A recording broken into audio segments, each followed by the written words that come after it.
మీరు బీజేపీలో కూడా గతంలో పనిచేశారు కాబట్టి బండి సంజయ్ వీళ్ళంతా కేసీఆర్కు వ్యతిరేక వాతావరణం సృష్టించడంలో భారతీయ జనతా పార్టీ సక్సెస్ అయ్యారు, బీజేపీ సక్సెస్ అయ్యారు. మార్చితే వాళ్ళ స్వయంకృత అపరాధం అంటే అప్పటికి కాంగ్రెస్ పోటీలోనే లేదు.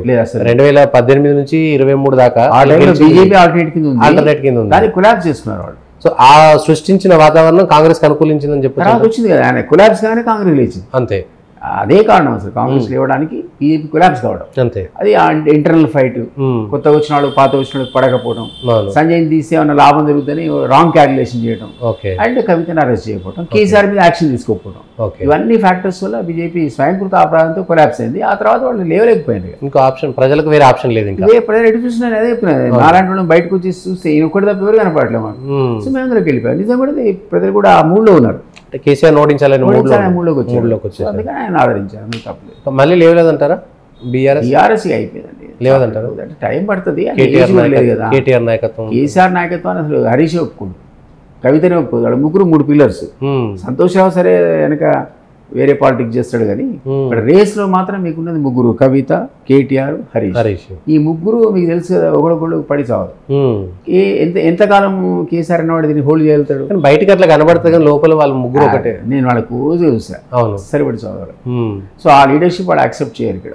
సో నీ కేసీఆర్ అనేవాడు ఉన్న రోజులు అది నడుస్తుంది. లోకల్ బాడీస్ కూడా ఆయన కాస్త కూస్తో వాయిస్ తిరుగుతాడు, ఓట్లు పడతాయి. కానీ అది అధికారాన్ని గెలిపించే స్థాయికి మాత్రం మళ్ళీ తీసుకురావడం కష్టం. అప్పటికి 5 years తర్వాత 74 ఏళ్ళు వస్తాయి, ఇంక 75, 74. ఐ డోంట్ థింక్ ఇది కేటీఆర్ యారగెంట్, చాలా యారగెంట్ ఫెలో. సో అతన్ని యాక్సెప్ట్ చేయరు. కాస్త కూర్చో యాక్సెప్టెన్స్ ఉంది హరీష్ని వాళ్ళు యాక్సెప్ట్ చేయరు. సో ఇవన్నీ ప్రాబ్లమ్స్. ఆ పార్టీకి పాపం ఒకసారి పక్కకు తిరిగినాక రకరకాల సమస్యలు కొట్టుకుబిట్టుకు. ఆల్రెడీ కవిత జైల్లో ఉంది, ఇంకా ఇప్పట్లో నేను కూడా బెయిల్ పిటిషన్ రిజెక్ట్ అయినాయి. ఇంకో మనిషి సిసోడియా ఇప్పుడు 1.5 year ఇదే కేసులో బెయిల్ రాలేదు. ఇదే పరిస్థితి ఆవిడ ఎదుర్కొంటుందేమో. సో ఆ ప్రమాదం కూడా మళ్ళీ పోవాల్సి వస్తుంది. మీకు అసలు ఆ ప్రమాదం నుంచి అంత తొందరగా బయటపడుతుందని నేను అనుకో. అన్నెసరీ అసలు 100 కోట్ల కకృతికి. కానీ పాపం ఒక అమ్మాయిని అంత ఇబ్బంది పెట్టడం ఇంకా తప్పు కాదంటారు. ఇబ్బంది ఎవరు పెడతారు? ఆమె క్రియేట్ చేసింది అది. ఆ స్కామే ఆమె పడుతుంది. ఈడీఏ చెప్పాడు కదా, ఈజ్ కింగ్ పిన్ అన్నాడు. మరి ఇక కింగ్ పిన్ ఉన్నప్పుడు వ్యవస్థ ఊరుకుంటుందా? కానీ దాంట్లో ఏం లేదు. నేనంటే 100 కోట్ల కకృతి తప్ప 100 కోట్ల కోసం ఆ అమ్మాయి అంత దూరం పోయి మన తను ఇబ్బందులు పడే అరెస్ట్ అయ్యే, తండ్రిని ఇబ్బంది పెట్టే, పార్టీని ఖతం చేసి ప్రజలు కూడా ఒక రకమైనటువంటి చులకన భావం వచ్చేసి ఆమె నమ్ముతారంటారా? అంటే కవిత, కేసీఆర్ వీళ్ళు అవినీతి చేశారంటే నమ్ముతారంటారా? అవినీతి వాళ్ళు చేయలేదంటే ప్రజలు ఆశ్చర్యపోతారు. మొత్తం 9 లూటీ చేశారు కదా, ఎవరి దగ్గర 1,00,000 కోట్లు తక్కువ ఉందని అయితే అనుకో. 9 ఫ్యామిలీ మెంబర్స్. బడ్జెట్ అంత లేదు కదండి. బడ్జెట్ కాదు కదా, అవినీతికి బడ్జెట్కి సంబంధం ఏంటి? రాష్ట్ర బడ్జెట్ వేరు, అవినీతి వేరు. ఈ దేశంలో మీకు తెలుసా ప్యారలల్ ఎకానమీ నడుస్తుంటుంది. బ్యాంకు వ్యవస్థ ద్వారా ఎంతైతే అమౌంట్ ట్రాన్స్ఫర్ అవుతుందో అంతకు డబ్బులు హవాలా ద్వారా ట్రాన్స్ఫర్ అయింది. బాధ ఈ మధ్యకాలం కాస్త తగ్గింది, కానీ హవాలా black economy most powerful economy ఇక్కడ. బాంబే అయిపోతే మీకు 60% బ్లాక్ ఎకానమీ, 40 అఫీషియల్ ఎకానమీ. ఇది ఇక్కడ కూడా కేసీఆర్ చేసిన దందాలని అవే కదా. నీ రాష్ట్ర బడ్జెట్ 2 లక్షల కోట్లు అయితే వాళ్ళు తిన్నది అన్అఫీషియల్ 2 లక్షల కోట్లు. అట్లా 10 ఏళ్ళు ఇంటూ 2 అంటే ఎంత? 20 lakh crores ఉండాలి. సరే పార్టీకి సగం పెట్టాడు అనుకుంటే 10 lakh crores అయితే 5 దగ్గర ఉండాలి.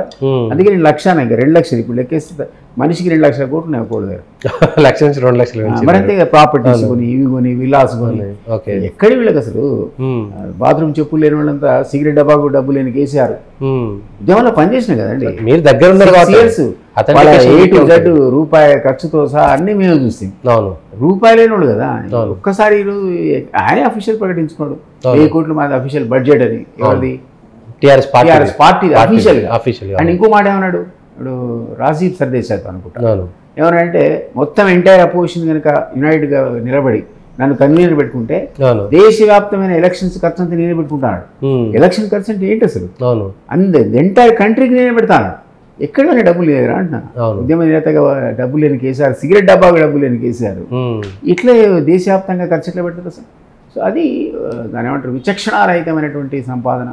ఎవడేం చేసుకుంటాడండి? ఆఖరికి ఆ 100 కోట్ల కోసం కూతురే ఈరోజు పోతే కేవలం 100 కోట్ల కోసం అంటే ఆల్రెడీ డబ్బులు ఉన్నాయి. ముందు 7-8 ఏళ్ల క్రితం అయితేనేమో కకృతి పడ్డారంటే మనం ఇప్పుడు అందుకే కకృతున్నా ఇప్పుడు అంత లేనప్పుడు నువ్వు తీసుకుంటే పర్లేదు పాపం అవసరం ఉందేమో అనుకుంటాం.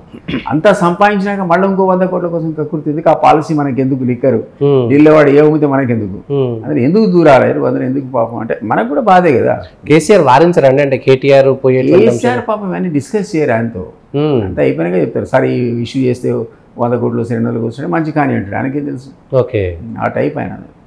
వీళ్ళంతా పాపం అంటే బిడ్డ కొడుకు ఎటు పోతున్నారు, మంచి చేస్తురా చెడు పిలిచి వారించి కంట్రోల్ పెట్టే స్టైల్ ఉండదు. ఆయన చేసే పని ఆయన చేస్తుంటాడు, వీళ్ళ మధ్యలో దూరి వీళ్ళ కార్యక్రమాలు చక్క పెట్టుకుంటారు. ఆయన కాన్సెంట్ ఉండదు. ఓకే, కాన్సెంట్ ఉండదు.